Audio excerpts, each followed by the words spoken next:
Jake and I had been together for 3 years. The first 2 years were fine, but the last year, pure psychological warfare. He started checking my phone, questioning where I was going, who I was talking to. He'd get irrationally jealous if male coworkers texted me about work stuff. He'd make jokes about me being unfaithful in front of our friends. When I'd get upset, he'd say I was overreacting, and that guilty people get defensive. The worst part was, I never cheated. Not even close. I was completely faithful while he was projecting his own behavior onto me. It was Teresa who first caught him. She'd been my best friend since high school, basically like a sister. One night while Jake was at work, she came over after I mentioned another one of his wild accusations.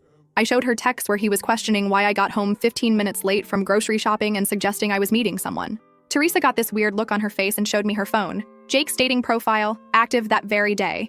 His bio even said he was single and looking for fun. Teresa confessed she'd suspected for weeks. A friend of hers had matched with him but recognized him as my boyfriend from pictures on my social media.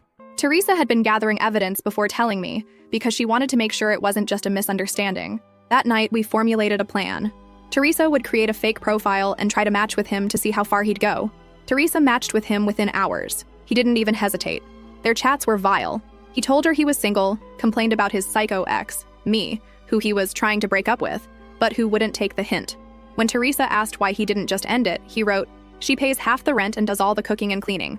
Why give that up until I find something better?" He started sending her screenshots of conversations with other girls he was seeing. In these chats, they would make fun of me.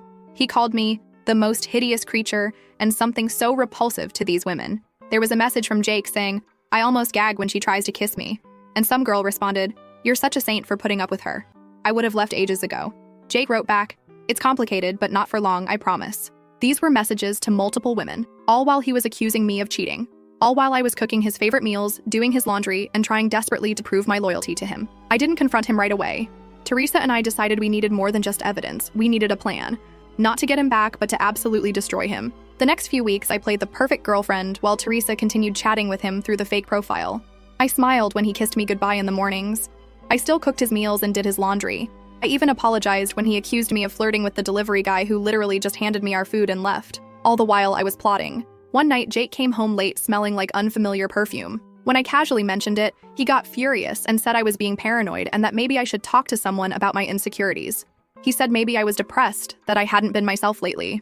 I just smiled and apologized, all while mentally adding this to my list of reasons he deserved what was coming. I went through our finances. We had a joint account for bills, but Jake also had his own savings account that he was so proud of. He was always talking about how disciplined he was with money, how he was saving for our future. What a joke. Looking at our bank statements, I could see large withdrawals on nights he claimed he was working late. Expensive restaurants, hotel charges, gift shop purchases. That's when I knew exactly where to hit him. His ego and his wallet. I remembered my cousin Vicky. Everyone always said we looked similar, except she was the prettier version of me, thanks family. She had the same dark hair and eyes as me, but was taller with a better figure, as my mom would constantly remind me. She was a model in college and still turned heads everywhere. And she owed me a favor after I helped her through a really rough breakup last year. I called Vicky and Teresa for an emergency meeting and told them my full situation. Vicky was furious on my behalf. She said what Jake was doing was emotional abuse, not just cheating. And she was right. Teresa showed Vicky all the evidence she'd gathered, and Vicky couldn't believe someone could be so cruel while pretending to be the victim. By the end of our 3-hour conversation, I wasn't just angry. I was calculating. Cold. Ready. That night, as I watched Jake texting on his phone with that stupid little smirk on his face, probably telling some other woman how hideous I looked while accusing me of texting someone, I made my decision. I had my plan. Something that would make Jake regret every single word he ever said about me. Something that would hit him exactly where it would hurt the most. Teresa and Vicky were all in, and together we were about to teach him the lesson of a lifetime. First update. Our plan was like something out of a heist movie, except it was real and I was living it. We decided Vicky would accidentally run into Jake at his gym. He went to fitness club downtown every Tuesday and Thursday like clockwork, supposedly for training sessions, but now I suspected he was just trolling for women. Vicky got a guest pass through a friend who was a member. We studied Jake's routine. He always posted workout selfies with timestamps, what a predictable dumbass, and knew exactly when to position her on the treadmill next to his favorite bench press.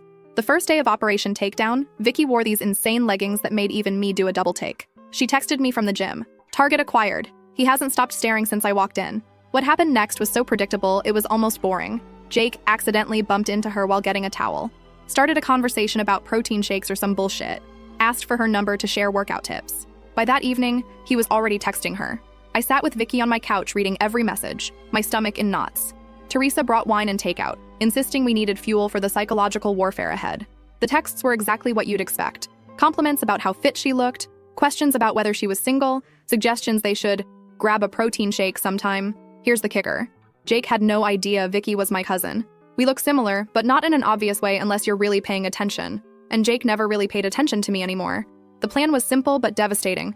Vicky would date him, get him completely hooked, make him spend obscene amounts of money on her, and then eventually we'd reveal everything. Meanwhile, I'd continue playing the unsuspecting girlfriend while secretly enjoying watching him dig his own grave financially and emotionally. Vicky and Jake had their first date 3 days later. He told me he had a work event that night. I kissed him goodbye, told him to have fun, and then immediately drove to Teresa's apartment where we tracked the whole evening through Vicky's play-by-play texts. He took her to this ridiculously expensive restaurant he'd never taken me to, despite my hints about wanting to go there for our anniversary. Vicky said he ordered the priciest wine on the menu, bragged about his important job and his savings account. He even had the nerve to mention he was practically single and wrapping up a dead-end relationship. When Vicky sent us a bathroom selfie from the restaurant, I almost threw up. It was surreal seeing my boyfriend on a date with my cousin while I was sitting on my best friend's couch eating popcorn and plotting revenge. Teresa kept reminding me it was all just evidence of what a piece of shit he was, and that soon he'd pay for everything. Literally.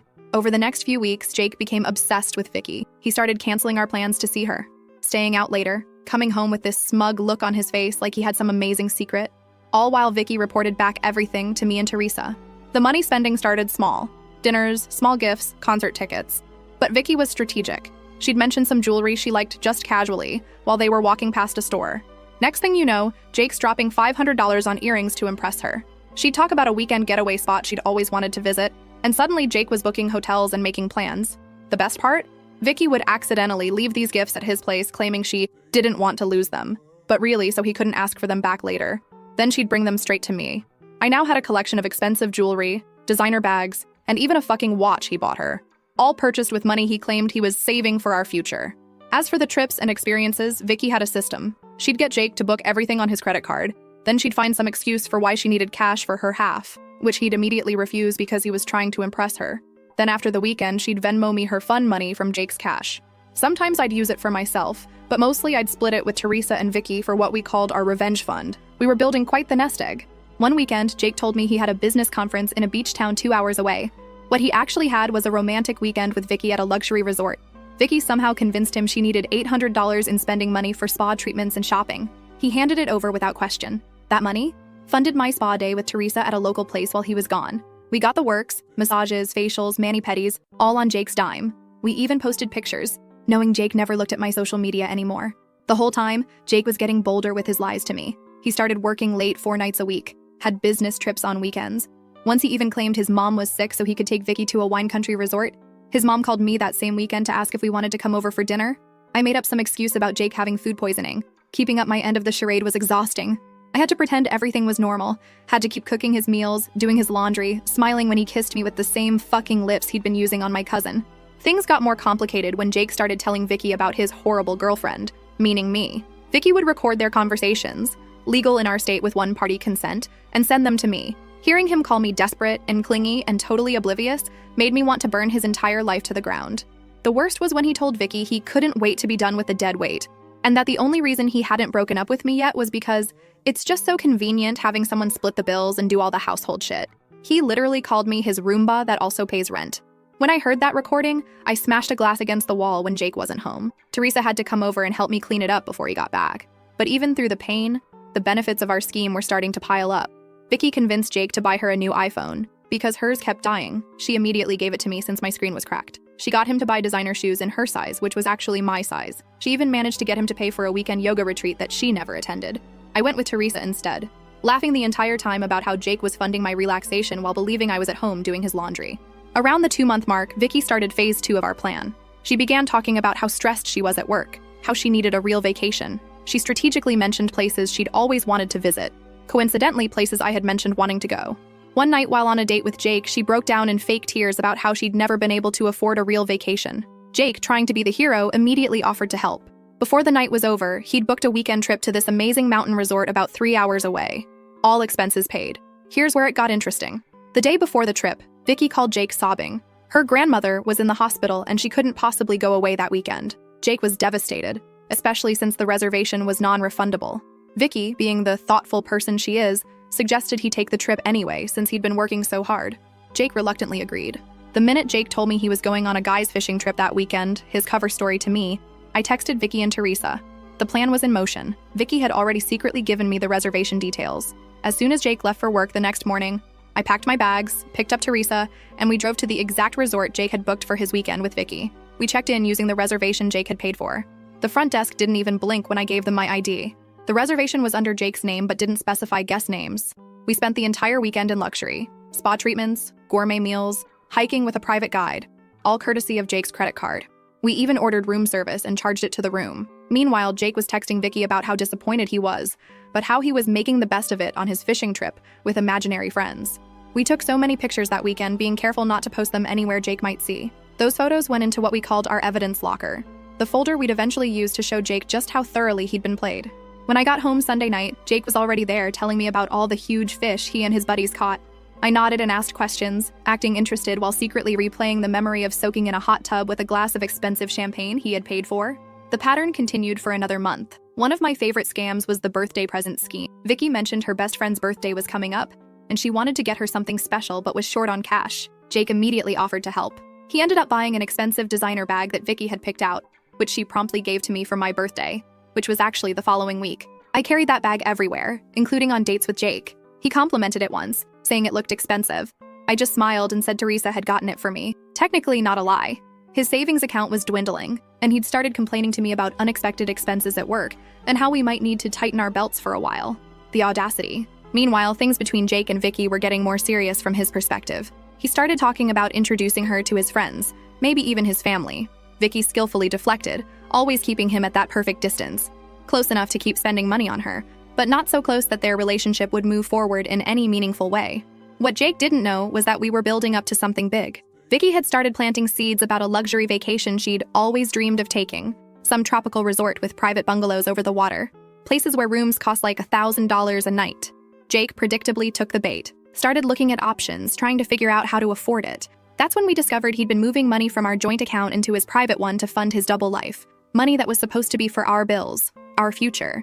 He'd been stealing from me to romance my cousin. Finding those transfers was like being punched in the stomach all over again, but it also made me more determined than ever to finish this. As the third month of our scheme came to a close, Jake was planning this extravagant vacation, draining his savings account for deposits and buying new luggage and ridiculous tropical outfits.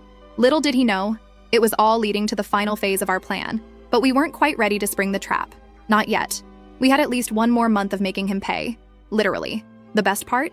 He had no idea what was coming. He still thought I was completely oblivious, still cooking his meals and doing his laundry like the perfect girlfriend. Still believed Vicky was falling for him as hard as he was falling for her. Still believed he was the one in control of the situation. But the control was all ours. And soon, very soon, he was going to learn just how badly he'd been played. Second update. Month 4 of Operation Destroy Jake's bank account was when things got really interesting. By this point, Vicky had Jake wrapped so tightly around her finger that he'd started getting sloppy with his lies to me. He'd work late, but forget to text that he wouldn't be home for dinner. He'd leave receipts in his pockets that I'd find while doing laundry. Once he even called me by Vicky's name when he was half asleep. I had to bite my tongue so hard I tasted blood. Meanwhile, our revenge fund had grown to almost $4,000 in cash from all the money Vicky had extracted from him and shared with us. Teresa had benefited too. We'd take turns with the spa packages and restaurant gift cards Vicky would get out of him. One night, Jake came home looking stressed. He sat me down for a serious talk about our finances. Apparently, he was experiencing some temporary cash flow issues and needed me to cover more of our shared expenses for a while. Could I possibly pay the full rent next month instead of just my half? And maybe handle the utilities too? He promised he'd pay me back once his work bonus came through. I almost lost it right there. This asshole was spending thousands on my cousin while asking me to cover his basic living expenses. But I kept my cool, nodded sympathetically, and agreed to help out. What choice did his oblivious girlfriend have? As soon as he left the room, I texted Vicky and Teresa. Phase. Escalation starts now. The next day, Vicky called Jake in tears. Her car had broken down and she needed $600 for repairs ASAP. Jake, despite having just told me he was broke, somehow found the money within hours. Vicky took the cash, thanked him profusely, and then split it with me and Teresa. We went shopping while her perfectly functional car sat in my apartment complex's guest parking. But the real goldmine was the tropical vacation planning. Vicky had convinced Jake to book this ridiculously expensive resort in Bora Bora. Jake was struggling to come up with the money, but Vicky kept sending him pictures of the place, talking about how it would be the most romantic week of their lives. I watched from the shadows as Jake started selling things to fund this trip. His prized vintage guitar collection that he'd never let me even touch sold on eBay. The expensive watch his grandfather left him? Pawned. His crypto investments he was so proud of? Liquidated at a loss. All while telling me we needed to cut back on luxuries like my fucking morning coffee and Netflix subscription. One night while Jake was in the shower, I checked his phone and saw he'd taken out a personal loan for $15,000. The absolute madness. Going into debt for a woman he'd known for less than 4 months, while telling his girlfriend of 3 years that we needed to economize. While all this was happening, I was quietly preparing my exit strategy. I'd found a new apartment with Teresa's help, affordable and with good security. I'd been moving my important documents and sentimental items there little by little. I'd started redirecting my mail to a P.O. box. I'd even opened a new bank account at a different bank where Jake had no connections.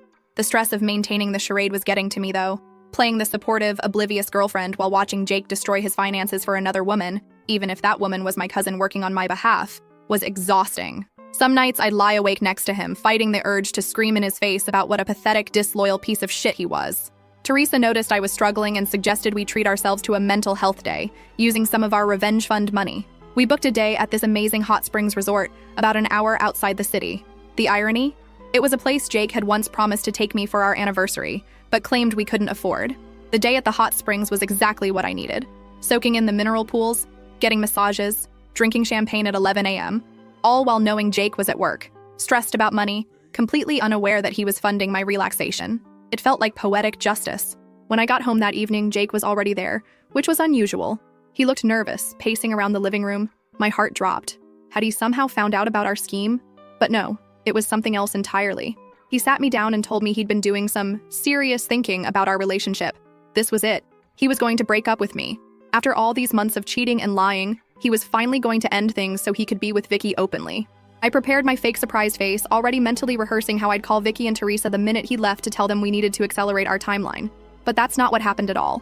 Instead, this delusional asshole got down on one knee and pulled out a ring box. A fucking engagement ring. He started saying how he'd been distant lately because he was working through some personal issues, but had realized I was the one he wanted to spend his life with. That sometimes people don't appreciate what they have until they almost lose it.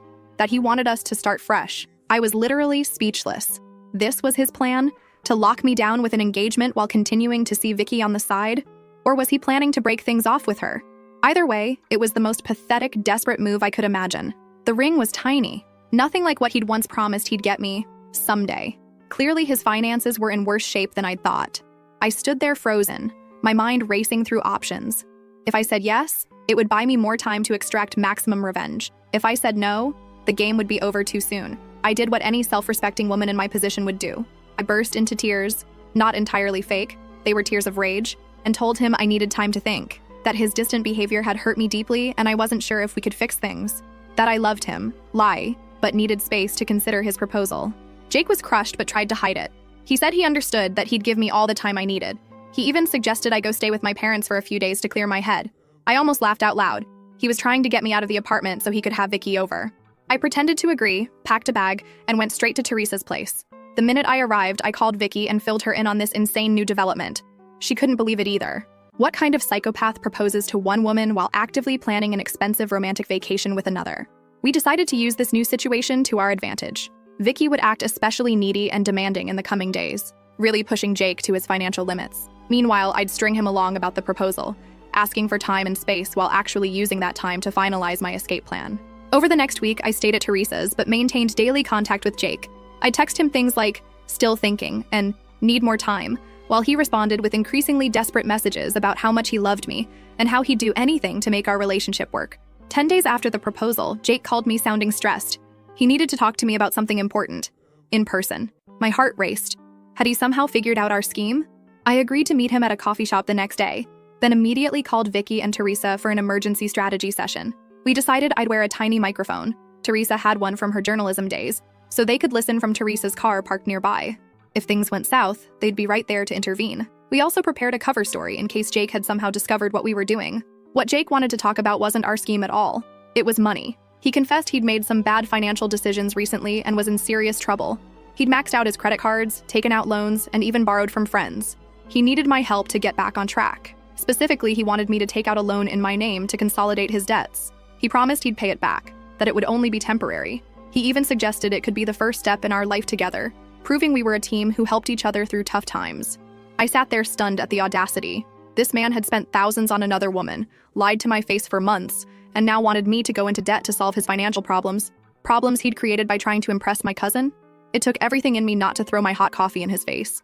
Instead, I told him I needed to think about it, that it was a big decision, that I was still processing his proposal, and this added a whole new complication. I could see the desperation in his eyes as I left, promising to let him know soon. The minute I got back to Teresa's car, we all burst out laughing. The sheer nerve of this man was almost impressive.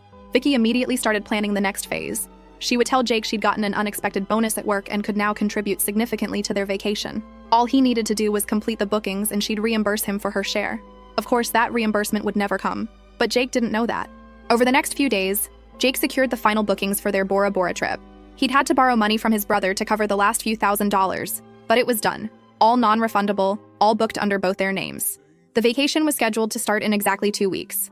Their flights would leave on a Friday morning, which meant we had 12 days to execute the final phase of our plan. And Jake had no idea what was coming. No idea at all. Last update. Those final 12 days before Jake's romantic Bora Bora getaway, LOL, were some of the most stressful and exhilarating of my life. We had everything planned down to the minute, but there was always the risk he'd figure something out or that Vicky would slip up somehow. Meanwhile, Jake was getting increasingly desperate about money. He kept texting me about that loan, saying things like, "I wouldn't ask if it wasn't important, and this is about our future together." The audacity of this man thinking I'd go into debt for him while he was planning a luxury vacation with another woman. I mean, technically it was my cousin working on my behalf, but still. I finally agreed to meet him for dinner to discuss our relationship and the loan situation. I chose this mid-range restaurant where we'd had our first date, partly for the symbolism and partly because I knew he couldn't afford anything fancier at this point. I spent extra time getting ready, making sure I looked amazing, hair perfect, makeup flawless, wearing this red dress he'd always loved. When I showed up, Jake's face lit up with hope. He'd been worried I was going to end things, but my appearance suggested otherwise. We ordered food and made awkward small talk while he kept glancing at my left hand, noticing I wasn't wearing the sad little engagement ring he'd given me. Finally, I cut to the chase. I told him I'd been doing a lot of thinking about our relationship, about the future, about what I really wanted. His face got all serious and expectant. Then I dropped the first bomb. I told him I'd looked into the loan he wanted me to take out and could probably get approved for $25,000. The relief on his face was instant, like a drowning man spotting a lifeguard. He reached for my hand across the table, squeezing it while saying how much this meant to him, how he'd definitely pay me back, how this proved we were meant to be together. I smiled and said there was just one condition. I needed access to all his financial records before taking out the loan. Bank statements, credit card bills, everything. Just so I could understand exactly what I was getting into. His face froze. I kept my expression innocent, like this was a perfectly reasonable request from someone about to take on their partner's debt. He stammered something about how that wasn't necessary, that he'd handle all the repayments, that I shouldn't worry my pretty head about the details. I insisted, saying this was non-negotiable, that if we were going to build a life together, there needed to be complete transparency. Jake looked like he was going to be sick. He excused himself to the bathroom, taking his phone with him. When Jake returned to the table, he had composed himself. He agreed to show me his financial records soon, but said right now the most important thing was processing the loan application because he had some urgent deadlines. I nodded sympathetically while mentally adding this to the mountain of evidence of what a manipulative ass he was. I told him I'd go to the bank on Monday, this was Friday evening, to start the application process. His relief was palpable. Little did he know I had zero intention of getting him a penny. Over the weekend, Jake was extra attentive and loving, bringing me coffee in bed, suggesting we watch my favorite movies, even cleaning the apartment without being asked. All while texting Vicky constantly about their upcoming trip, which was now just 9 days away. Monday morning came, and I told Jake I had an appointment at the bank. I dressed in my most professional outfit and left the apartment while he wished me luck. Where I actually went was to meet Teresa and Vicky at our new favorite coffee shop to finalize the details of our plan. When I got home that evening, Jake was waiting expectantly. I told him the bank needed more time to review my application, but that things looked positive. He tried to hide his disappointment and stress, but I could see his hands shaking slightly as he hugged me. 4 days before the trip, Vicky played her MasterCard. She called Jake crying, saying her grandmother had just been hospitalized and she might need to fly home to see her instead of going to Bora Bora. Jake panicked, started offering solutions. Could they postpone the trip? No, non-refundable. Could her grandmother wait? She was shocked he would suggest that. What if he went with her to see grandmother instead? No, family only during health crises. After letting him stew for 24 hours, Vicky called back with good news. Grandmother was stable and the doctor said there was no need for immediate concern. The Bora Bora trip could proceed as planned. Jake was so relieved he actually sent her flowers as a feel-better gift for grandmother. Flowers that were delivered to my new apartment, where Vicky was actually staying half the time now as we prepared for the final phase. 2 days before the trip, Jake was a complete mess. The bank, aka me, still hadn't approved the loan he desperately needed. He was trying to pack for Bora Bora while hiding his suitcase in the closet whenever I was home. He was juggling texts between me and Vicky, trying to keep both relationships afloat. It was almost sad how pathetic he'd become. Almost. The night before the big trip, I told Jake I needed to talk to him about something important. His face went pale. He probably thought it was about the engagement or the loan. Instead, I told him I was going to stay with Teresa for a few days because I needed space to think about our future. His relief was visible. This solved his problem of how to leave for the airport without me asking questions. What Jake didn't know was that while he was at work the previous day, I'd already moved most of my remaining belongings to my new apartment. All that was left were some clothes and toiletries I could easily fit in one suitcase, which I packed while he was in the shower. As I was about to leave, Jake hugged me tightly and said he hoped I'd have an answer about our future when he got back from his business trip on Sunday.